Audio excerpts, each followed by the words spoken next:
All right, class. First off, as always, good day. I'm glad you're here. So, today's lesson is going to be about pricing, and at the end, we're going to be talking about rationing. Some of you guys may know what that term means, some of you guys don't. Um, and when we get to that, um, the thing is, it does deal with economics, but it also deals with people in general. Remember, I told you guys, um, economics is not just all about money. It's about the psychology of people. Why do people do certain things and some of that, and what's going on up here? Um, and That's one of the big things is people's perceptions change on things because of something like rationing. Okay, so we're gonna analyze. Well, we already went through equilibrium. We're going to just skip through that one. We're examining how rationalizing works, and we're going to create an argument on how a shortage of surplus is a good or bad thing, which we kind of talked about before. Okay. Now, your warm up is simply asking you to think back. I want you just to think back of an important person who still works or worked at a school while you went to it. Do not put like, oh, my sister, because she's a great teacher. She just became a teacher this year. Okay, but you were not a student of hers. You weren't there. You're at our school. You're not with her. Okay, we're talking about when you were in school. Somebody who affected you at your school. Okay, so teacher, principal, custodian, lunch lady, whomever. Basically, think to yourself, it, this person, if there was more people like them, you know, um, that they this you believe that school would be so much better if more people were like that person. Okay, so who was that person? Again, it could be a teacher, it could be a teacher's aide, and some of that. And like I said in class, um, do not put me down if you don't mean it, because I am not going to give points just because you put my name down. No, if you put me down just because it's legit, then awesome, great, thank you, I appreciate it. But if you're just writing it down just because you're like, oh, I want to write this thing down so he'll give me full credit, then no, it's not going to work. Okay, so I want you to really think about it. Somebody from when you were preschool to now. Think of a teacher, principal, vice principal, custodian, anybody who worked at the school that you were at while you were going to school. Somebody who uh, you feel is like, that person was awesome. That person, there's more people like that working in schools. School would be awesome. Okay. So take a minute, think about it, write your response because we're moving on in three, two, one. So, price, it's the monetary value of a product as established by supply and demand. Okay. Now, here's the thing like I told you guys at the very, very beginning of economics class, um, back in November, believe it or not, you control the price of things. Okay. When you buy something, that's like a vote, you know, and the people who make things, whether it's iPhones or shoes or whatever, they'll set the price way up here because they want to see will people buy it. And if people continue to buy things at a high price, they figure, okay, they're comfortable buying it at that price. Let's keep it going at that price. Because you really think it costs $1,200 to make a phone? No, it doesn't. It does not cost that much to make a phone. And that's if you add the parts, the labor, the software stuff, all that stuff to make a phone and make it functional. It does not cost $1,200. Okay, even again, workers and everyone, CEOs, all that stuff, transporting, shipping, handling, all that stuff. You add all that price up, it will still not equal $1,200. Okay, so high prices, the producers, the people who make those things, they're like, hey, if it sells at this high price, let's make more because people are sucker enough to buy at this high price. Now, you and me, the average Joe, might see a price for something. Let's say the new uh, next new phones that come out are going to be $3,000. They figure, hey, they'll buy it here. They bought it before. Um, you and I might be like, you know what? No, that's way too much. Maybe we'll look at another type of phone, a Galaxy or whatever. Why? Because they're going to be cheaper. So we'll go with that. Okay. So when the price is too high, we're going to buy less. Same thing in reverse. Okay. When the prices are low, these companies are like, well, why bother making phones if the price is going to be like $10 a phone? You know, they're like, why make any at all then if it's going to be that cheap? Or even $200. Why? We're not really making much money off of it, so why sell it? Now, a brand new iPhone with all the perks and gizmos and everything on it, your regular, you know, phone, if it costs $200, you would have no problem buying it, right? It's $200 compared to 1,200 or 3,000. Yeah, you would be like, yeah, I'll buy one too. Shoot, I tend to break them, you know. So again, when prices are low, good for you and me, but bad for them. When prices are high, it's good for them and bad for us. Okay. Uh, Now, in a competitive market like what we have right now, prices are neutral. Now, what does that mean? It basically means that prices don't favor either person, the maker or the buyer. It's typically like even. Okay. And from there, once the price is set, then it's goes back and forth between is it going to go higher or lower based off really us, the buyers. Are people going to buy more? Then hey, they're going to make more. They're going to keep making the product and maybe raise the prices. Whereas we don't buy it, hey, they feel like hey, we can't just hold on to these things forever. Let's lower the price. You know. So again, price is found when both producer and customer find that happy medium. Okay. All right. So in a market economy, prices are flexible. So again, companies don't really like to hold on to things. So like Apple does not like to hold on to phones and stuff like that because why? They want to get rid of it. They want to sell it. Okay? Because hey, the new one's got to come out soon.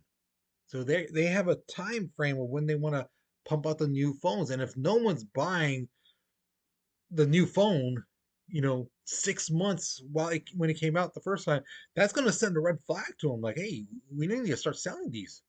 What's the problem? Is it the camera? Is it the all the gizmos and stuff like that?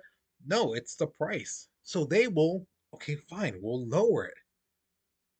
You know, that's why price is flexible. Now, certain things do happen. You know, um, and this is where sometimes people get upset when like hey, how come I ordered something and it hasn't came in yet and things like that? Because some unforeseen events can change price. Natural disasters, wars, deterioration of roads and bridges and things like that. They collapse. Um, so now it's going to take longer to send something, because hey, this one train track really was used a lot, or this port was used to bring in all this stuff, and now it got destroyed. Um, you know, uh, the new parts for the phones, the ship, on the ocean, it toppled over. It happens. Things like that happen. That changes price of things. Typically, when things happen like that, prices go higher. Okay. Now, new prices allow consumers, you and me, to adjust our spending and consumptions accordingly. We realize, like, okay, price is getting a little too high now. We don't feel comfortable spending this much money now for this product. So we don't have to. No one's putting a gun to our head saying you have to buy this product. No one's doing that. We decide, no, I don't want that. That's getting too high for me. Um, before when everything was all better, yeah, sure, because the prices were lower. Now, no. Now, here's the thing: rationing. This is something typically during wartime. Um, we've done it during World War II, World War One, things like that, um, where we were based and we had to like ration and be careful with what we had because there wasn't enough. Okay.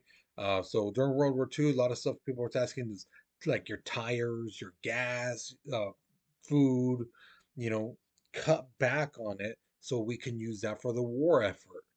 You know, um, if you had like um, just recyclables, metals and things like that, aluminum, you know, scrap metal, turn that in to help make bullets and tanks and things like that. The problem is when it comes to rationing is that people feel that their share typically isn't enough. This is where the greed of people come in, because basically let's like this: if you have little brothers, sisters, things like that, and you guys had, there's only one candy bar left, and both of them want it, you know, you might be like, okay, well, I'm gonna cut it in half, right? So you cut it in half, and you go, here's yours, here's yours.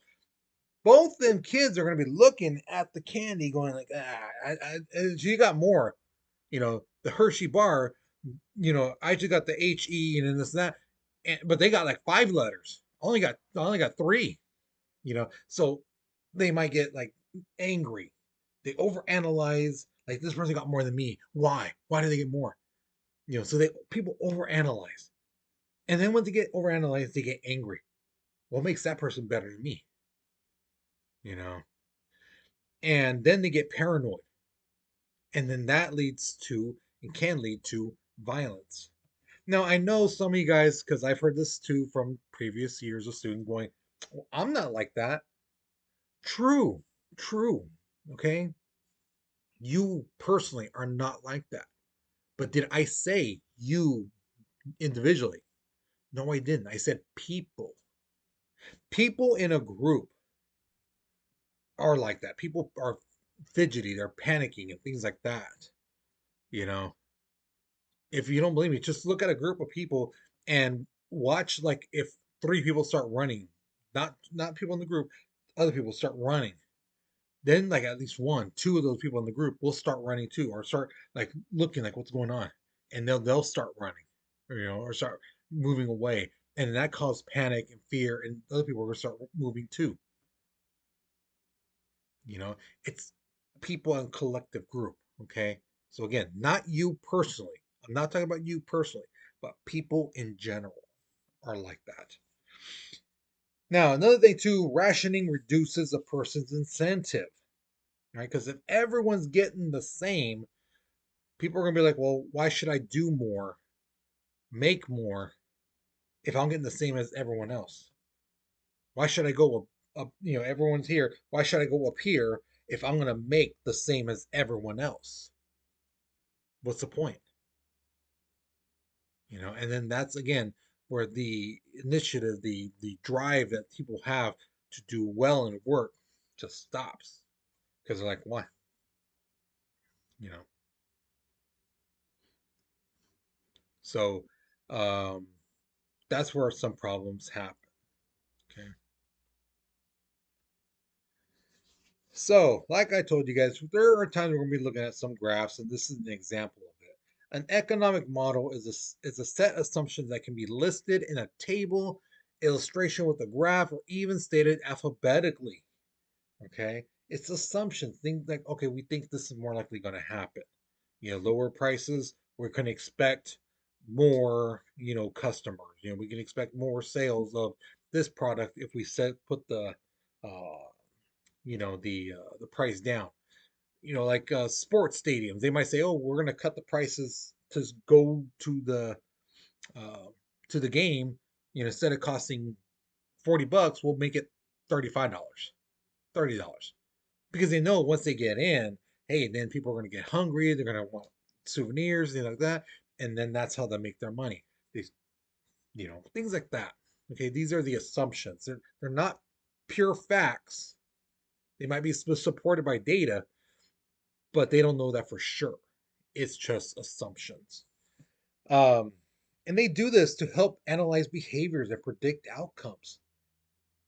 Because if it's worked before one time, two times, or three, chances are it's gonna work four times, the fifth time. You know, and that's what I mean. They use the data, but again, something might happen where the seventh time, eighth time, it may not work because of unforeseen events. Something might happen, things like that. Okay, that's why they use the term assumptions. Okay. Now, market equilibrium is a situation in which prices are relatively stable. Okay, stable, even, things like that.